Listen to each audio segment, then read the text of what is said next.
আম্মা, তোমার জামাই রোজ রাতে আমায় খুব ব্যথা দেয়। নিজের সদ্য বিবাহিত স্ত্রীর মুখে এমন একটা কথা শুনে যেন আকাশ থেকে পতিত হলাম আমি। এটা কি বলছে শ্রেষ্ঠা? নিজের মাকে এগুলো বলে কেউ? মানুষ বোকা হয় তাই বলে এতটা বোকা? শ্রেষ্ঠার সমস্ত বিষয় যেন আমার কল্পনার বাহিরে। বয়স নেহাত খুব একটা কম নয়, 20 পেরিয়েছে, কিন্তু ওর চেহারা আর ব্যবহার দিকে সেটা বোঝার উপায় নেই। শ্রেষ্ঠার সাথে বিয়ে হয়েছে মাত্র 1 সপ্তাহ। একটা বাসা বাড়িতে ওকে নিয়ে থাকি আমি। আমার নাম সৌহার্দ্য। মাকে হারিয়েছে 1 বছর আগে। আপন বলতে বাবা আর একটা ছোট ভাই আছে। ওরা অবশ্য শহরের বাইরে থাকে। আমি শ্রেষ্ঠার হাত থেকে ফোনটা কেড়ে নিলাম। পাগল হয়ে গেছো নাকি? এগুলো কি বলছো মাকে? কেন, কি বলছি? যা সত্যি তাই তো বলছি। তুমি তো কিছুই বোঝো না। মানে এত ন্যাকামিতে কোথা থেকে আসে তোমার? কি, আপনি আমায় ন্যাকা বললেন? কেন, ভুল কিছু বললাম বুঝি? অবশ্যই ভুল বলেছেন। দেখো শ্রেষ্ঠা, তুমি তো জানো আমরা সম্পর্কে স্বামী স্ত্রী হই। আমাদের ভেতরে যাই হোক না কেন, বিশেষ করে রাতে, সেগুলো একান্ত ব্যক্তিগত ব্যাপার। বাবা মাকে কি বলতে আছে? বাহ, আপনি আমাকে ব্যথা দিবেন আর আমি কাউকে বলবো না? আচ্ছা ঠিক আছে, আর ব্যথা দেবো না, কথা দিলাম। অনেক চকলেট কিনে দেবো তোমায়। তুমি যা যা খেতে চাও সব কিনে আনবো। সত্যি বলছেন? হ্যাঁ সত্যি বলছি। তুমি না চাইলে আমি ছোবও না তোমায়। শুধু নেক্সট টাইম এই ধরনের উল্টাপাল্টা কথা কারোর সাথে বলো না। আচ্ছা ঠিক আছে, বলবো না, তবে চকলেট আনতে হবে কিন্তু। হ্যাঁ বাবা, আনবো। শেষটাকে কোনো মতো বুঝিয়ে নিজের অফিসে চলে গেলাম। যতই শিশু সুলভ হোক না কেন, রান্নাটা মোটামুটি ভালোই করতে পারে চেষ্টা। যদিও আমায় প্রচুর সাহায্য করতে হয়।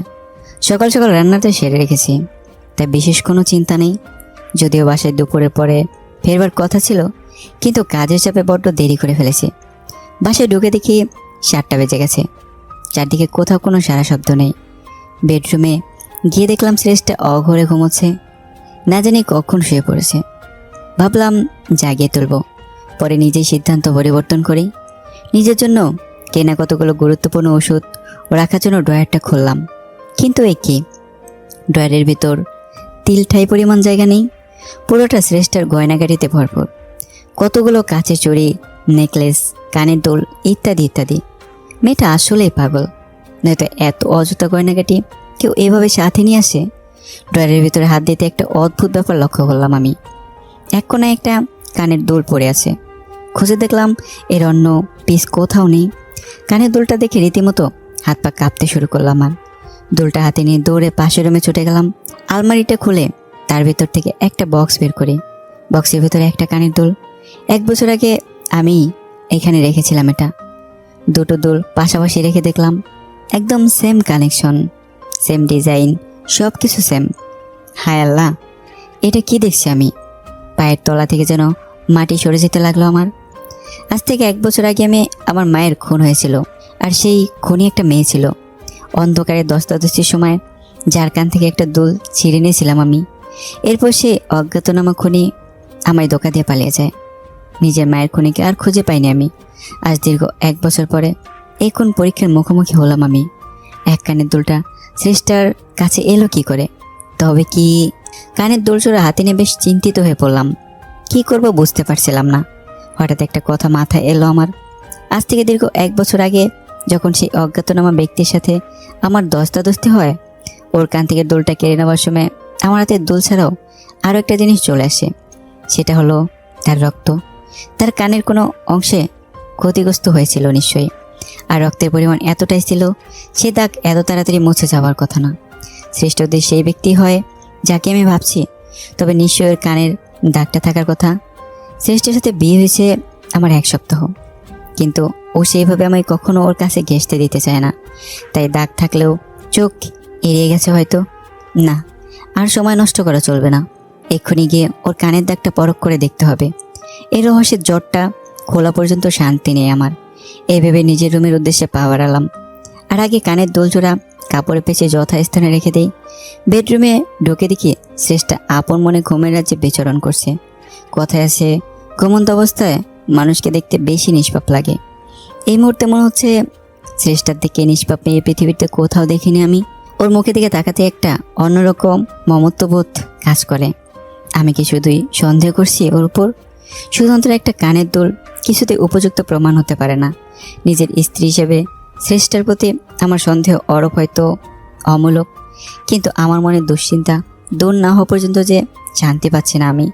শ্রেষ্ঠার প্রতি সন্দেহ থেকে না হোক, নিজেকে অন্তত ভুল প্রমাণ করার জন্য আমাকে ওর কাছেই যেতে হবে। ওর কানের উপর কোনো দাগ আছে কিনা আবিষ্কার করতে হবে আমার। এই ভেবে আমি ধীরে ধীরে বিছানার উপরে উঠলাম। শ্রেষ্ঠার সামান্য শব্দে ঘুম ভেঙে যাওয়ার অভ্যাস আছে, তাই যা করার ধীরে সন্তর্পণে করতে হবে।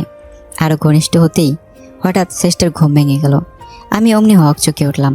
নিজেকে বড্ড অপ্রস্তুত মনে হচ্ছে। এতক্ষণে আমায় আদর করার সময় হলো? শ্রেষ্ঠা আমার সাথে সবসময় একটা দূরত্ব বজায় রেখে চলাফেরা করে ঠিক। আমার একটু ভয় ভয় পায়, কিন্তু একটা জিনিস আগেই লক্ষ্য করেছি, আমার আদর নেওয়ার জন্য মরিয়া হয়ে ওঠে। আমার বাহিক স্পর্শ বেশ উপভোগ করে। হয়তো শুধু শ্রেষ্ঠা নয়, সব মেয়েদের ক্ষেত্রে এমনটা ঘটে। এই মুহূর্তে শ্রেষ্ঠার সাথে সময় কাটানোর চেয়ে আগে নিজের মনের আকাঙ্ক্ষা দূর করাটা অনেক বেশি জরুরি। শক্ত করে শ্রেষ্ঠাকে পেছন থেকে জড়িয়ে ধরলাম। ওর গালে একটা আলতো করে চুমু বসিয়ে দিলাম। মুহূর্তেই ওর শরীরটা আমার স্পর্শ পেতে মোচড় দিয়ে উঠল। নিজেকে আমার কাছে সমর্পণ করার জন্য আমার দিকে ফেলল শ্রেষ্ঠা। ঠিক তখন আমি সুযোগ বুঝে নিজের তীক্ষ্ণ দৃষ্টি ওর কানের উপরে নিবদ্ধ করি। মুহূর্তে সারা শরীর ঝাঁকুনি দিয়ে উঠল আমার। একটা প্রচণ্ড শব্দে আটকে উঠলাম আমি। চোখের সামনে শ্রেষ্ঠার কানের দাগটা জল জল করছে। এতদিন তো খেয়াল করতে পারিনি এটা। শ্রেষ্ঠাকে এক ঝটকায় ছেড়ে বিছানার উপর বসে পড়লাম। সারা শরীর ঘামতে শুরু করে আমার। এই কি হলো আপনার? আপনি কি ভয় পেয়েছেন? আপনার কি শরীর খারাপ লাগছে? না না, এটা হতে পারে না, এটা হতে পারে না কিছুতেই। আপনার হয়েছেটা কি? এমন কেন করছেন? কিছুই হয়নি, কিছু হয়নি আমার। না, আপনার কিছু তো হয়েছে, এমন কেন করছেন? বললাম তো কিছু হয়নি। এক কথা বারবার কেন বলছো? আমাকে রেগে যেতে দেখে ভয় পেয়ে গেল শ্রেষ্ঠা। একদিকে আমার প্রতি অগ্নিগন্তা, আবার আমাকে ভয় পাওয়া। অবুঝ শিশু সুলভ যার প্রত্যেকটা আচরণ। এই শ্রেষ্ঠাকে দেখে আমার আরও বেশি ভয় হতে লাগলো। আমি চোখের সামনে যে শ্রেষ্ঠাকে দেখতে পাচ্ছি, সেটা কি মাখন হওয়ার রাতে এই ছিল? কিন্তু সেটা কি করে সম্ভব? শ্রেষ্ঠা কি সত্যি এমন, নাকি ওটা ওর একটা মুখোশ? এতটা ছলনা, কপটতা, মিথ্যাচার কেউ কি করে করতে পারে? নিজের মনের দুশ্চিন্তা দূর করতে গিয়ে সেটাকে যেন নিজেকে অজান্তে লক্ষ কোটি গুণে বাড়িয়ে দিয়েছে আমি। এ কোন গোলকধাঁধায় পড়ে গেলাম আমি? কি করে বের হবো এই গোলকধাঁধা থেকে আমার নিজেরই জানা নেই। পাশ ফিরে দেখি শ্রেষ্ঠা আবার ঘুমিয়ে পড়েছে। ভাবলাম একবার আব্বার কাছে ফোন দেব, কিন্তু পরে কিছু একটা ভেবে শুয়ে পড়লাম। যদিও রাতে ঘুম আসবে কিনা জানি না, ভালোই ভালোই সকালটা হোক। সকালে শ্রেষ্ঠার ডাকি ঘুম ভাঙলো। আমার জন্য হাত পুড়িয়ে রান্না করেছো, যদিও এখন জানি কেন কে আর নিজের মন থেকে মেনে নিতে পারছে না। মাঝে মধ্যে ভয় করে ওর দিকে তাকাতেই। যাই হোক, খেয়ে দিয়ে অফিসের উদ্দেশ্যে বের হলাম। অফিসে একটা জরুরি মিটিং আছে, আজকে ফিরতে হয়তো রাত হবে। যাওয়ার আগে সেটা শ্রেষ্ঠাকে জানিয়ে গেলাম। অফিস থেকে বের হতে হতে রাত 8টা বাজলো। দুপুরে একবার মাত্র কথা হয়েছিল শ্রেষ্ঠার সাথে, আর একবার আব্বার সাথে। ড্রাইভ করে বাসার উদ্দেশ্যে রওনা দিলাম। রাস্তায় খুব একটা জ্যাম নেই আজ, তাই নির্বিঘ্নে যেতে পারছি। তাছাড়া আবহাওয়াটাও খুব একটা ভালো নয়, যে কোনো সময় বৃষ্টি আসবে মনে হচ্ছে। হঠাৎ আমাকে চমকে দিয়ে একটা মহিলা আমার গাড়ির সামনে এসে পড়ল। ভাগ্যিস দেখে ফেলেছিলাম, একটু জন্য দুর্ঘটনা ঘটে যায়নি। মহিলাটা গাড়ির সামনে ঠায় দাঁড়িয়েছিল, নড়ছেও না, চড়ছেও না।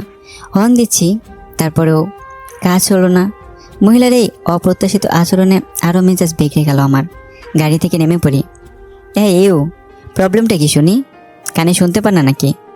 মহিলা নিজের মুখটা একটা ওড়না দিয়ে ঢেকে রেখেছে, তাই চেহারা বোঝা যাচ্ছে না। কি আজব, শুনতে পাচ্ছে না নাকি? আমি ভদ্রমহিলার কাছে যেতেই সে যেন ভয় পেয়ে ধর দিল। অমনি তার ওড়নাটা মুখ থেকে খুলে যায়। মুহূর্তে অবাক হয়ে গেলাম আমি। শুধু অবাক নয়, অনেকটা বরকে গেলাম। এ তো শ্রেষ্ঠা, সেই কারণে হয়তো একটু পরিচিত লাগছিল। কিন্তু শ্রেষ্ঠা এই রাতের বেলা এভাবে কোথায় যাচ্ছে? এরকম সেলার কামিজ পরে, তাও নিজের চেহারা লোকে।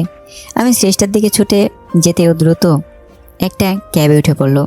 তারপর বিপরীত দিকে, অর্থাৎ আমার অফিসের দিকে চলে যায়। চোখের সামনে কী ঘটলো কিছুই বুঝতে পারছি না। শ্রেষ্ঠা এইভাবে রাতের বেলা কোথায় যাচ্ছে, আর ও আমাকে দেখে পালিয়ে গেল কেন?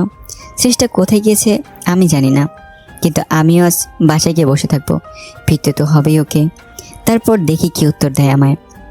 বেশ এরকম বেকায়দায় ফেলা যাবে আর শ্রেষ্ঠাকে, এই ভেবে দ্রুত ড্রাইভ করে নিজের বাসায় পৌঁছালাম। মেন গেট দিয়ে পেরিয়ে সামনে আসতেই দেখতে পাই ভেতরে থেকে দরজা লক করা। নিশ্চয়ই আব্বার ছোট ভাই এসেছে গ্রাম থেকে, ওদের আজকে আসার কথা ছিল। ঈষৎ উৎসুক মনে কলিং বেল প্রেস করতে লাগলাম। একটু পরে ভেতর থেকে দরজাটা খুলতে লাগলো। দেখতে পাচ্ছি আমার সমস্ত ধারণাকে ভুল প্রমাণিত করে শ্রেষ্ঠের সামনে দাঁড়িয়েছে। নতুন শাড়ি আর গয়নাগাটি পরে দাঁড়িয়েছেও। আমায় দেখে একটা অদ্ভুত হাসি দিল। তুমি এসে গেছো, তাড়াতাড়ি ভেতরে এসে রেডি হও। শ্রেষ্ঠাকে এই সময় বাড়িতে, তার উপর এই বেশি দেখে মাথায় বজ্রপাত হলো আমার। মনে হচ্ছে দাঁড়িয়ে দাঁড়িয়ে স্বপ্ন দেখছি আমি। এটা যদি শ্রেষ্ঠ হয়ে থাকে তাহলে রাস্তায় কাকে দেখলাম আমি? এ কি, তুমি এখানে? তুমি কি করছো এখানে?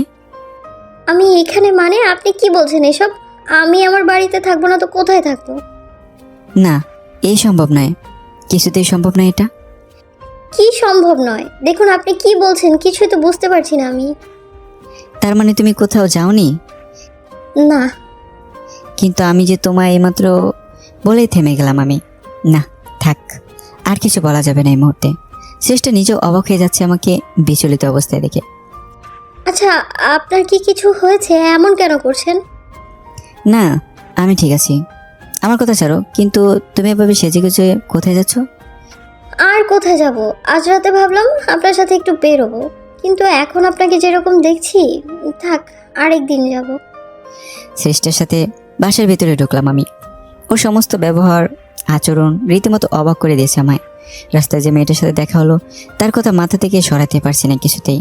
মেয়েটা এভাবে আমার সামনে কেন এসে পড়লো? কি উদ্দেশ্য ছিল ওর? কিছুই জানি না আমি। শুধু এতটুকু জানি আমার রহস্যের জট খুলতে তাকে ভীষণ দরকার আমার। ড্রয়িং রুমের সোফায় বসে বসে কথাগুলো ভাবছিলাম। হঠাৎ একটা চায়ের কাপ এগিয়ে আসলো আমার দিকে। আমি এলাচ দেওয়া চা পছন্দ করি। চেষ্টা তাই এলাচ দিয়ে চা তৈরি করে এনেছে আমার জন্য। ও আবার দুধ চা ছাড়া কোনো চাই খায় না। আমার সামনে অন্য একটা সোফা বসে চায়ের কাপটা মুখে নিল শ্রেষ্ঠা। ঠিক তখন আমি একটা প্রশ্ন ছুড়ে দিই ওর দিকে। আচ্ছা, আমার একটা প্রশ্নের উত্তর দেবে শ্রেষ্ঠা? হ্যাঁ বলুন। তুমি কিছু মনে করবে না তো? না, মনে করব না। আচ্ছা, তোমার কানের উপরে কাটার দাগটা কিসের? আমার কথাটা শোনা মাত্রই যেন অপ্রস্তুত হয়ে পড়লো শ্রেষ্ঠা। চা আটকে যায় ওর গলায়, কেশে পুরো একাকার করে ফেলেছে।